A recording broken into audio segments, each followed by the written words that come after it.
জগন্নাথ বিশ্ববিদ্যালয়ের শিক্ষার্থী ছাত্রদল নেতা জুবায়েদ হুসাইন হত্যার বিষয়ে উঠে এসেছে চাঞ্চল্যকর তথ্য।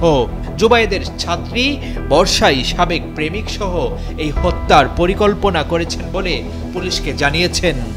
এ যেন দেশবাসী দেখল বরগুনার মিন্নির আরেক রূপ। টানা তৃতীয়বার অর্জন করেছে দেশের সেরা সুপার ব্র্যান্ড স্বীকৃতি বসুন্ধরা টিস্যু। পুলিশের কাছে বর্ষা জানিয়েছে তার সাথে মাহিরের ৯ বছরের সম্পর্ক ছিল, কিন্তু মাঝে আবার বর্ষা জুবায়েদের উপর দুর্বল হয়ে পড়ে। এ সময় বর্ষা মাহিরকে না করে দেয় এবং সে জুবায়েদকে পছন্দ করে বলে জানায়।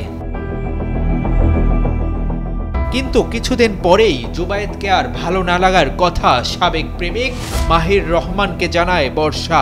এরপরেই জুবায়েদকে দূরে সরিয়ে দেওয়ার প্ল্যান করে সে। 25 সেপ্টেম্বর থেকে এই পরিকল্পনা করেন তারা। হত্যার দিনে মাহিরের সঙ্গে তার আরও 2 বন্ধু ছিল। হত্যার জন্য তারা নতুন 2টা সুইস গিয়ার কেনে। 2 জন 2 দিক থেকে আক্রমণ করে জুবায়েদকে হত্যার পরিকল্পনা করা হয়। পরিকল্পনা মাফিক গত পরশু সন্ধ্যার আগে টিউশনিতে যাওয়ার আগ মুহূর্তে বর্ষাদের বাসার সিঁড়িতে জুবায়েদকে হত্যা করে মাহির রহমান। এ সময় তার সঙ্গে ছিল ফারদিন আহমেদ আয়লান নামে এক বন্ধু। মাহিরকে জুবায়েদের লোকেশন সহ সার্বিক বিষয়ে সহযোগিতা করে বর্ষা।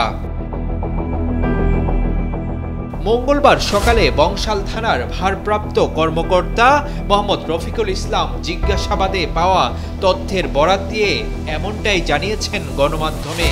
ওসি বলেন, গত রোববার বাসার গেটে প্রবেশ করার সময় জুবায়েদের গলার ডান পাশে আঘাত করা হয়। এ আঘাতের অতিমাত্রায় রক্তক্ষরণ হওয়ায় ঘটনাস্থলেই মৃত্যু হয় জুবায়েদের। এ ঘটনার দিন রাতেই বর্ষাকে আটক করে পুলিশ। পরে সোমবার মাহির রহমান ও তার সহযোগী বন্ধু ফারদিন আহমেদ আয়নালকেও আটক করা হয়। ইতিমধ্যে তারা পুলিশের কাছে ঘটনার সত্যতা স্বীকার করেছে বলে প্রাথমিকভাবে জানা গেছে। Abu Bakr Raihan, Daily Sun.